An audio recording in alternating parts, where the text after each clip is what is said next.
বস ভালো তো না বস ভালো নেই, সামনে পুজো গেল তো পকেটের অবস্থা গড়ের মাঠ হয়ে আছে। তা তোমার অবস্থা কি? পোদ মারা ভাই কি শুনছি এসব? ছোট্ট ছেলের ব্রেকআপ হয়ে গেছে? হ্যাঁ ঠিকই শুনেছো, তিথির সাথে, তুষারের সাথেও। কথায় আছে না, লেবু বেশি টিপলে তেতো তো হবেই। তো সেখানে আমাকে তিথি রিপ্লাই দেয় যে তোমার পোদে একটু বেশি রাগ। পোদে আমি তো আগে থেকেই জানতাম যে মালটার পোদে তেল অনেক বেশি, নয়তো গোটা দুনিয়া যখন তিথি তুষারকে রোস্ট করছিল এই মালটা ওদেরকেই সাপোর্ট করছিল। হ্যাঁ পোদ মারতে দেয় আমাকে। আরে আমি আবার কখন বললাম যে তোকে পোদ মারতে দেয়? তুই নিজে থেকেই বলছিস। ऐसा मत करो मेरी जान, लाइफ में कुछ अच्छा करो यार। সালা ঢ্যামনা, যার নাকি ছেলেদের পোদে লোক সে আবার বৌদিবাজ। বদ্দা টেস্ট চেঞ্জ করো, জেন্ডার নয়। তুষার তোমার সেই ফর্সা ফর্সা পোদটা। ছ্যা ছ্যা ছ্যা ছ্যা ছ্যা হাপ। সো ওয়েলকাম টু ছোট্ট ছেলে রোস্ট এভরিবডি।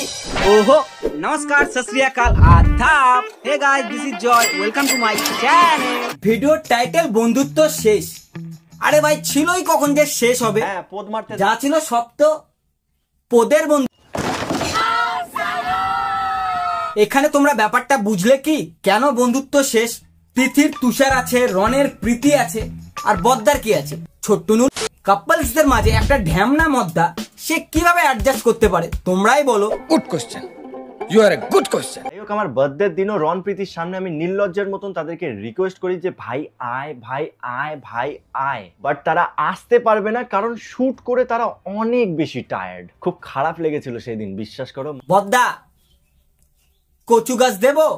তুই আমার চ্যানেলটা খোলা আর আমাকে একটা রোস্ট দেখা যেখানে আমি প্রীতিরন বা তিথি তুষারকে রোস্ট করেছি। হ্যাঁ করবেই না তো, তাহলে তুষার যে পোদটা দেবে না। তুষার তোমার সেই ফর্সা ফর্সা পোদটা। আর যে একবার পোদের নিশায় পড়ে সে কি আর চাইবে অন্য কাউকে বাবু বলতে? बाबू बाबू बाबू ना बा। যদি তোমার খারাপ সময় পাশে থাকে তাকে কখনোই কষ্ট দিও না। কষ্ট পাচ্ছিস তুই আর মোটিভেশন পাচ্ছিস আমাদের। সালা যে বন্ধুদের জন্য তুই নিজের কমিউনিটিকে সাপোর্ট করিসনি, দিল তো পোদে মুতে।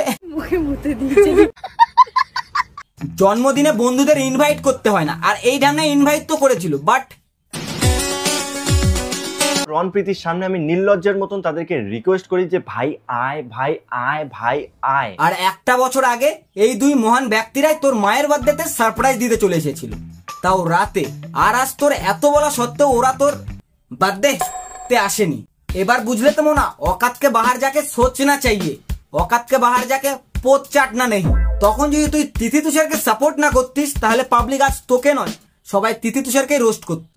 মানে কি বলবো, যাই হোক। শোন একটা কথা বলি, মালে মাল চেনে শুয়োরে চেনে কচু।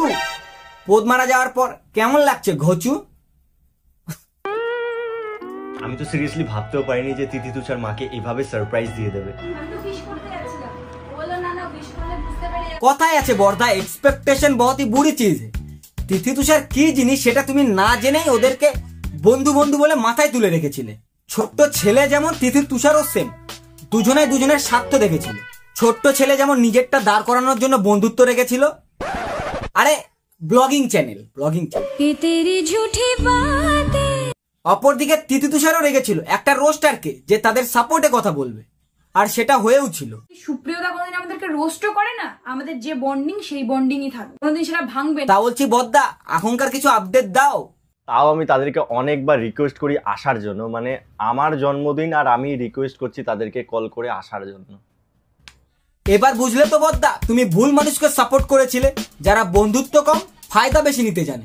ভিডিও আপলোড নিয়ে তিথি তুষার রন প্রীতিদের সাথে কথা বলা বন্ধ করে দেয়। তারা নাকি ভিডিও আপলোড দেওয়ানে বন্ধুর সাথে কথা বলা বন্ধ করে দেয়। তাদের কাছ থেকে বন্ধুত্বের মানে কি আশা করা যায়? কাপলস ব্লগারদের কাছে এভরিথিং ইজ পসিবল। তাদের কাউকে চাই না ভাই, কারণ তারা তোমার আমার মতো নর্মাল জগতে থাকে না, তারা হ্যালোলিনুশিলেশনে থাকে।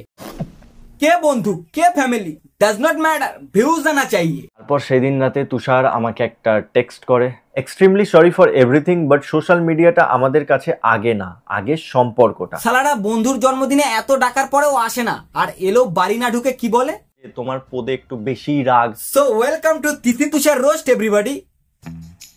জানি এবার তোমরাও ভাবছো যে একটাই ভিডিও দুইবার কেন ইন্ট্রো। ছোট্ট ছেলেকে নিয়ে কি আর বলবো ভাই, একেই বেচারা বন্ধু হারা হয়ে গেছে, তার উপর তাকেই রোস্ট, বুড়া লাগতা है भाई। मैं तो तेरे को हरामी समझता था, तो राम निकला रे, देव मानुस निकला। কি হলো? তুমি এত কেন ভালোবাসো আমায়? আব্বার ভালোবাসার কথা বলে, বলছি না ভালোবাসার ড্যাশ ড্যাশের ড্যাশ মনে শুধু ড্যাশ। বাবাই তোমার এই থাইল্যান্ড ট্রিপে কোনটা সবথেকে বেশি বেশি ভালো লেগেছে? কোন কোন? প্রত্যেক স্কুলে এমন একজন টিচার থাকবে যে চশমা পরা সত্ত্বেও এইভাবে উপর দিয়ে দেখবি। সালা চশমার উপর দিয়েই যখন দেখবি তাহলে চশমা পরার কি দরকার? খুলে ফেল না চশমা।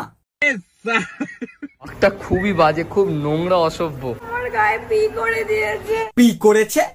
কেন বাংলায় বলতে লজ্জা লাগছে নাকি যে মুখে মুতে দিয়েছে? বাঘ নাকি মুখে মুতে দিয়েছে? বাঘ নাকি মুখে মুতে দিয়েছে? বাঘের কি দোষ বলো? সে কি আর জানতো যে তোমরা বাংলার 1 নম্বর couple blogger, coming so far from India. ও আজকে মেকআপ কম ছিল। এত কথা তো শুনলাম, বাট কার দিদি? দেখো বল দেখাচ্ছি দেখো। আমরা বললাম যে আমরা মহান ব্যক্তিটাকে এখন দেখাবো, তো সেই মহান ব্যক্তিটা হচ্ছে বহিয়া মে কসি কে সইয়া। আরে বদ্দা তো সিরিয়াসলি ভাই, ছেলেটার কথা ভেবে সত্যিই খারাপ লাগছে। আগে কত সুন্দর হাসি খুশিতে থাকতো, আর আজকে ভিডিওতে এসে ইমোশনাল হয়ে পড়ছে। শরীর খারাপের মাঝেও কিন্তু আমি অনেক তাড়াতাড়ি রেডি হয়ে গেছি। তার কারণ হচ্ছে একমাত্র এটাই যে আমাকে এই মেয়েটা একটু খানিও শুতে দেয়নি। শুতে দেয় না মানেটা কি? হ্যাঁ, শোয়ার ইচ্ছা থাকলে না এমনিতেই শোয়া যায়, তুই শুতে নয় শোয়াতে। আমাকে এত তাড়াতাড়ি কেন তুললে গো? কারণ আমরা যখন এলাম তখন অলরেডি যে দিদি ভাইয়ের বিয়ে সেই দিদি ভাইয়ের সাজা হয়ে গেছে, আর এখন সুপ্রিয়দাকে ফোন করে আবার সুপ্রিয়দা দিলি তো তোরা দুজন মিলে বেচারাটার। যাদের ভিডিওর শুরু থেকে শেষ অব্দি ছোট্ট ছেলে থাকতো, আজ তার বার্থডেতেই তোরা নেই। চলো গিফটটা কিনতে যেতে হবে। তুমি যাও না। না তোমাকে ছাড়া আমি যাবো না। আমি একটা কথা বলছি, আমি একটা কথা বলছি, একই রুটে পড়ছে তো, তাড়াতাড়ি করে নিয়ে বেরিয়ে যাবো। চলো। আমার কিরকম লাগছে? চুপ। ওই সব ছাড়ো, আমি যখন জিজ্ঞাসা করবো আমাকে কিরকম লাগছে, তুমি বলবে পুরো আমার বউ লাগে। সিরিয়াসলি এদের কেমিস্ট্রি এরা যেটা ভিডিওতে দেখায় সেটাও নাকি স্ক্রিপ্টেড। লাইক এদের লাইফ সব ফিকশনাল, বাস্তবের সাথে কোনো মিল নেই। আরেকবার বলো, আরেকবার বলো। না না, ও তুমি পারছো না। তুষার কি বলছে ভাই তোমার বউ? তুমি নাকি পারছো না? কি সব শুনতে হচ্ছে গাইস। ছি তুষার ছি। মানছি যে সব জিনিস তোর মিডিয়াম পছন্দ, সে বলে বিয়ের 2 মাস পর বউ এসব বলবে? ওই জন্যই বলে সাইজ ম্যাটার্স। একটু বেশি ডার্ক হয়ে গেল গাইস। এটা 25শে জুলাই মানে তুষারের বার্থডে আগের দিন হতে চলেছে একটা প্রিপারেশন ব্লগ, মানে ওর বার্থডে আর কি। করছি মন থেকে, আই থিঙ্ক ওর ভালো লাগবে, কারণ ও খুব ছোট ছোট জিনিসে খুশি হয়ে যায়। ওই খুশি হলেই তো হবে না, তোমাকেও খুশি হতে হবে ছোট্ট জিনিসে। তুমি ভিডিওর প্রমোশন করে, এডিট করে, ঘরের এত কিছু কাজ করে, কি করে মাথার মধ্যে এত কিছু জিনিস রাখো বলো তো? কি করে মানে? আরে অর্ধেক জিনিস তো হাঁটুতেই রাখে। চলো না, তোমার বার্থডে আমি রেডি হয়েছি, দেখো তুমি রেডিটা হয়ে নাও, 2 মিনিট বাকি। চলো না বাবাই। এই সালা বাবাই নাম শুনলেই ভাই এখন রাগ ওঠে। মানে কয়দিন এত জ্বালিয়েছে রে ভাই, উফ। বাবাই হ্যাঁ, সো লাস্টলি এটাই বলবো যে অতিরিক্ত কিছুই ভালো না, না ভালোবাসা না বন্ধুত্ব। সো আর কি বলবো ভাই, আজকের মতো ভিডিও এতটুকুই। ভিডিওর কোন পার্টটা তোমাদের ভালো লাগছে কমেন্টস অবশ্যই জানিও। আর এই হলো ইনস্টাগ্রাম, প্লিজ ফলো করো গাইস। মানে ফলোর চেয়ে বেশি তোমরা আনফলো আমাকে করছো, মানে তোমরা কি চাইছো বলো দেখি। So piece out.